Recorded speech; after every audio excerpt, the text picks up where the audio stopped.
Welcome to Urban Legends, and in today's video, we're exploring one of the most unsettling figures from Southern folklore.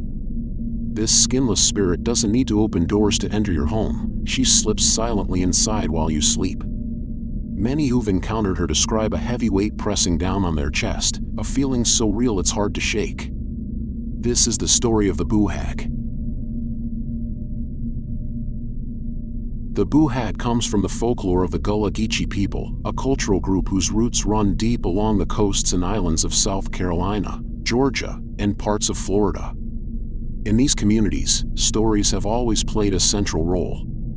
They were shared across generations, often spoken aloud in kitchens, on porches, or around fires at night. These were not just tales meant to entertain, they carried warnings. Among the most unsettling of them all was the tale of the Boo Hag. The Boo Hag isn't a ghost in the traditional sense, and it isn't a witch exactly, though it shares traits with both. It's a creature without skin, red and raw, said to sneak into homes through cracks, keyholes, and the smallest of openings. Once inside, it doesn't wake you, and it doesn't harm you in a way you'd notice right away. It climbs onto your chest while you sleep, holds you down, and feeds by drawing out your breath. You don't wake up screaming, you wake up tired and drained. People say if the Boo Hag stays too long, it can take more than just your energy.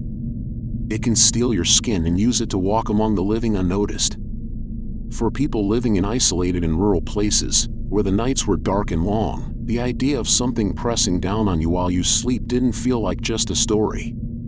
Everyone knew someone who had felt something in the night, who had woken up breathless, or couldn't move, or swore they saw something watching them from the corner of the room.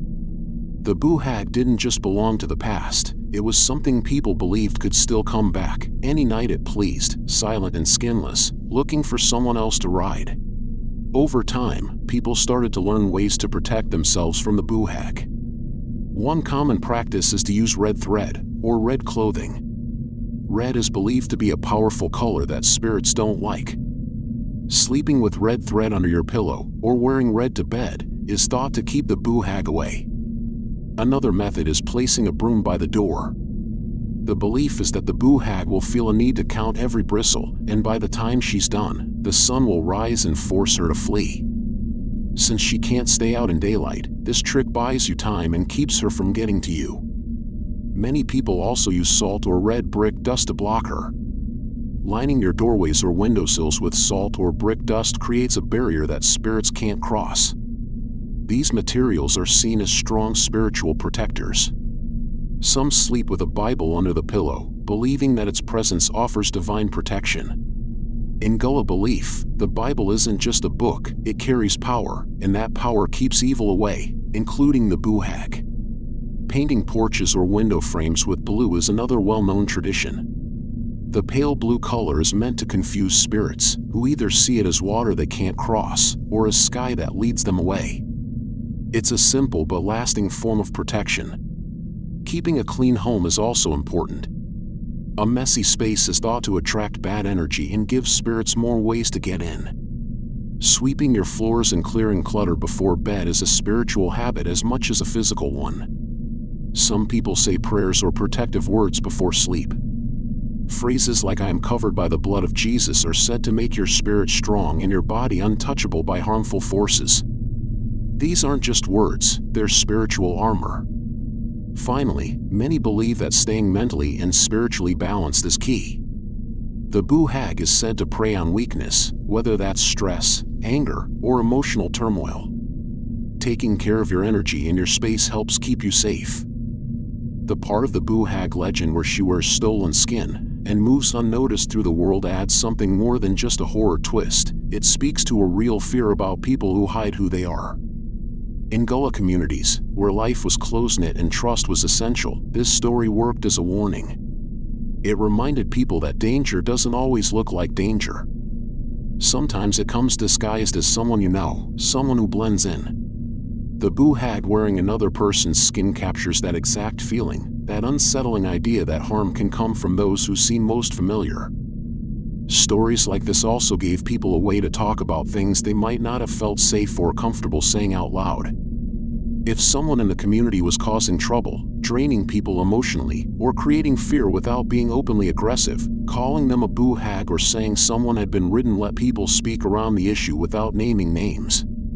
The legend became a kind of social language, a way to point out harmful behavior and express anxiety or betrayal without confrontation. You can see this pattern in folklore from all over the world.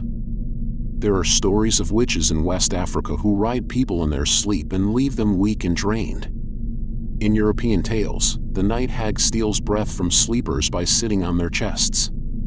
In the Caribbean, the Sequoian sheds her skin and turns into a fireball to slip into houses at night. What connects all these stories is a common human experience: people waking up exhausted or terrified, feeling watched or attacked, unable to explain it.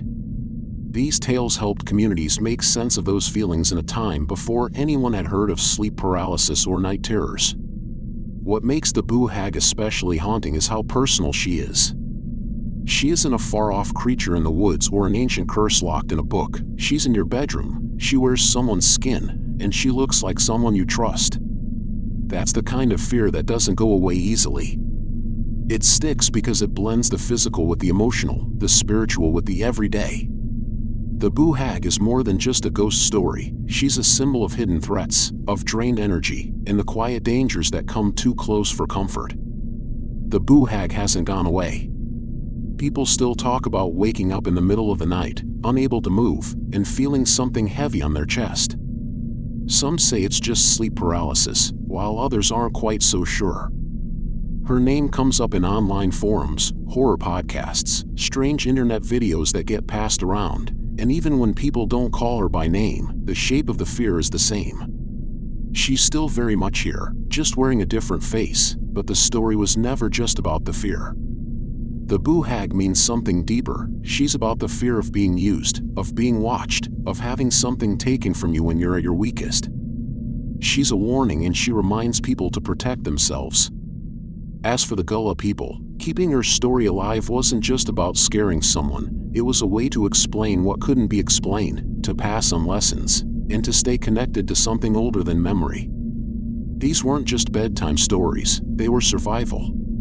There's a saying that goes, "Don't let the hag ride you," and behind the joke, there's a truth saying lock your doors, cover your mirrors, and keep your head clear. Sometimes, the real danger doesn't make a sound. It waits until you're alone, quiet, half asleep, and it takes just enough to leave you feeling like something isn't quite right, even after you wake. Maybe you felt it. Maybe you've woken up in the dark and known, without knowing why, that you weren't alone, and if that's happened, then you may have had a visit from the Boo Hag herself.